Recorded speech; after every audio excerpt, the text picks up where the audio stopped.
I'm Rhonda, and you're watching A Taste of Country. And this evening is going to be a taste of fried chicken. I am getting a late start. We've been really busy today. We've done a little bit of everything. We had to cut some shrubs and trim some bushes. I cleaned my refrigerator out. I had so many jars of stuff that went bad a long time ago, and they were stuck in the upper top shelf of the back of the refrigerator. And I had 2 bags of some stuff. Isn't that terrible?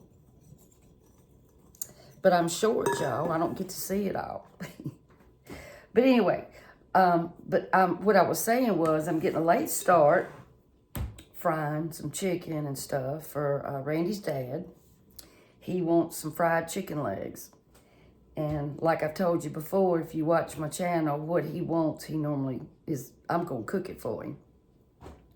And I have some new subscribers, fairly new subscribers, and some brand new subscribers. Thank y'all so much. I've got 4 more subscribers to go, and I will have 500. So thank y'all. So if you haven't subscribed, please, please, please do so. I would be thrilled to have you to be a part of my channel, okay? I really, really, really would. But anyway, I've got, let's see, 1, 2, 3, 4, 5, 1, 2, 3, 4, 5, 6, 7, 8, 9. I got 12 chicken legs. All right, and I'm gonna show y'all, some of you know how I fry my chicken, and I've done it different ways, okay? But I wanna show you, especially the new subscribers, my wet batter on how I fry it.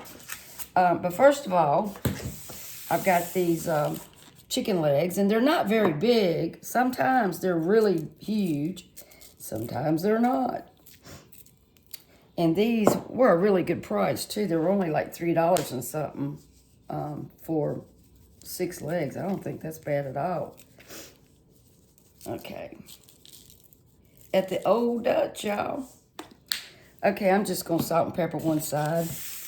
That's okay, because I've got seasoning in my, this is what I'm going to batter it with after I do my wet batter. Excuse me, we worked outside today, and allergies, you know, y'all know I got some terrible allergies. All right, hold on a minute.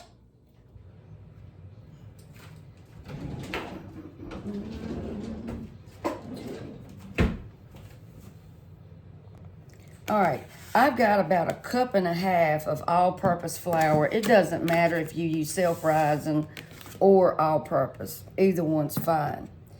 And depending on how much chicken that you've got to dip, you just got to figure that out. But like I said, I've got 12 chicken legs here, and I'm thinking this is going to be enough. And if it's not, guess what? I'll make some more. Okay. You want your batter to be kind of a little bit, not quite as thick as pancake batter. And I've got some warm water. Warm water seems to incorporate in flour. It hydrates it better. So I'm just using some water. And this is flour. And in this flour, guys, I added some salt and pepper. I put right much pepper in there. Well, no, I put a lot of pepper in the other batter. I'm sorry. Let me get some more water.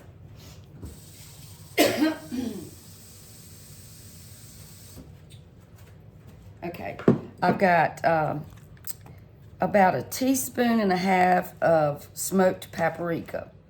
I've got 2 teaspoons of garlic, 2 teaspoons of onion powder, salt and pepper. You want to make sure you've got, you season up your wet batter pretty good. And you can season it with anything that you like. Whatever spices you like. If you want some red chili flakes, if you want some Tabasco or you know, hot sauce, whatever you like. Put it in there. Now, I normally soak my chicken in buttermilk for several hours, but I failed to do so today because we didn't pick this chicken up till really the last minute because we've been so busy. Okay, I think it's just about right, y'all. And you just have to determine how much of this wet batter that you're going to need for your chicken. And you can use it for chicken breast, nuggets, chicken thighs. I've even used this for pork chops. This is a great batter to use for anything that you want to fry. I've even used this for potatoes. All right, and onions. Okay. I think that's about the way I want it. So as you can see, it's a little looser than, you know, pancake batter.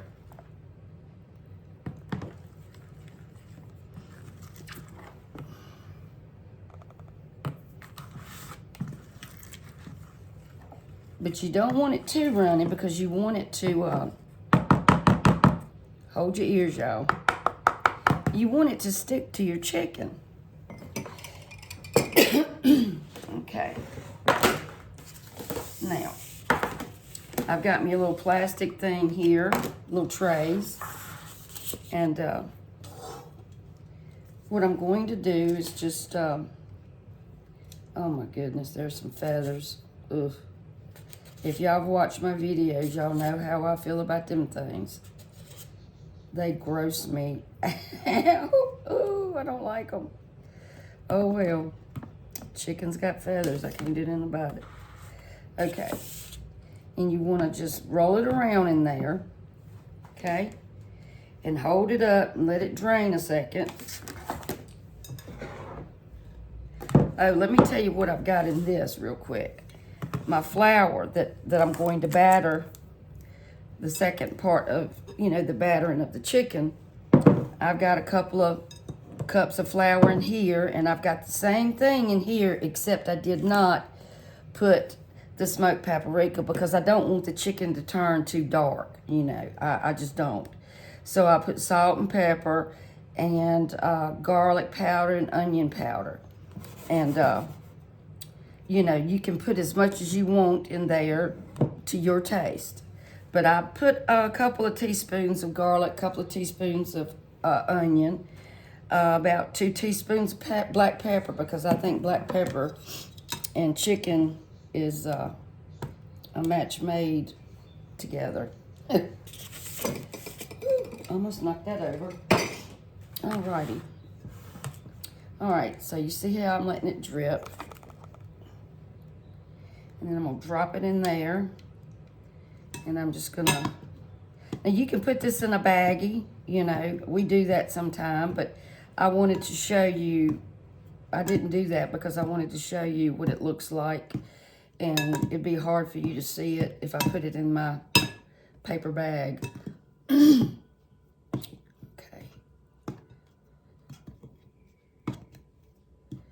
All right.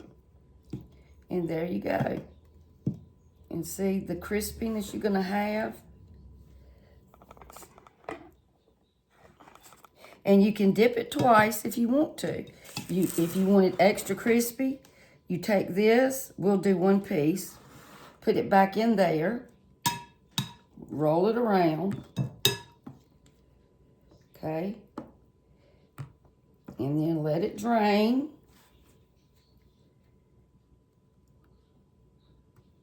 And then stick it back in there. And just, you know, like I said, you can put your flour in a baggie, a plastic bag, and shake it. And it'll do just fine. Look at there. Look at all that crispiness you're going to have. See? Alrighty. So I'll do a couple of more pieces and then I'll do it and then we'll come back. But this, I find that this is the best way to get your chicken crispy. Because it sticks, you know, it sticks. And it's delicious. My hands get so tired. It's because this, I'm short, I guess, and it's hard to, I don't know, it works my arms more. I hope y'all are having a great weekend. I really do.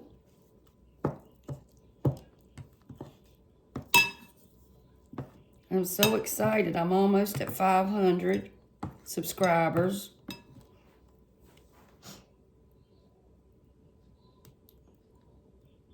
Drip, drip, drip.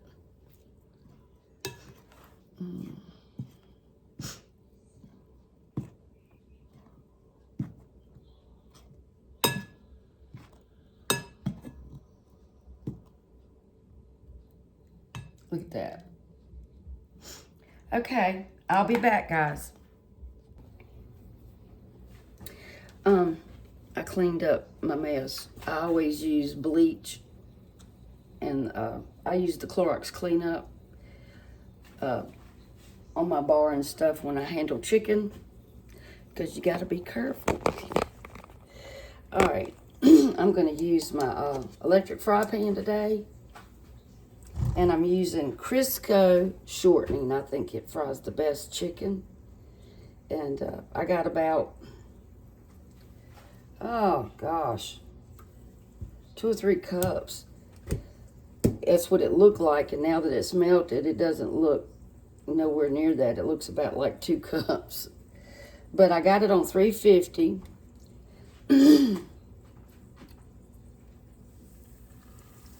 And then I'll probably turn the heat down a little bit, because this, if y'all watched me any and watched me use this electric skillet, it does have a mind of its own, and you have to watch this one because it's not precise.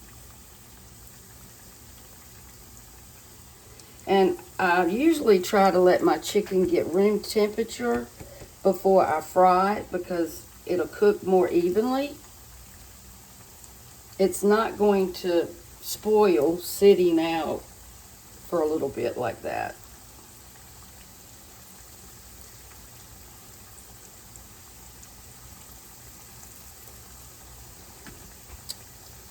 Right, I think that's enough. I don't want to crowd it, because it is big and it's got right much oil in it, so I think it's going to be fine.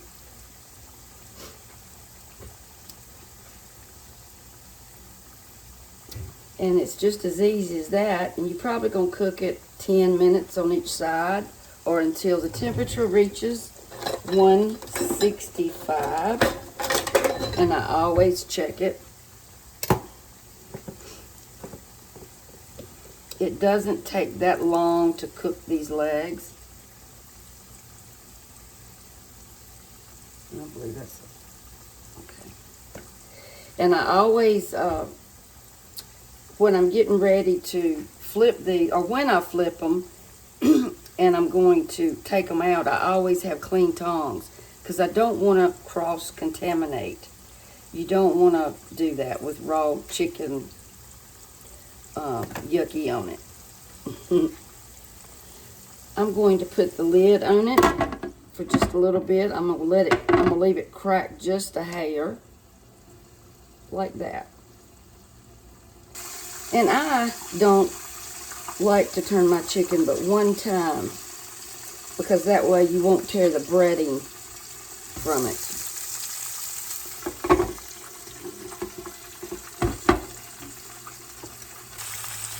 And you can cook it darker if you want to. He doesn't like his real dark.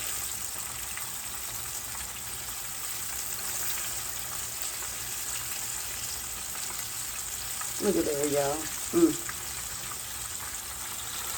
That's that double dipped one right there. The double dipped. And when I pack it up for him and when he eats it after it's been refrigerated, it is still crispy, he said.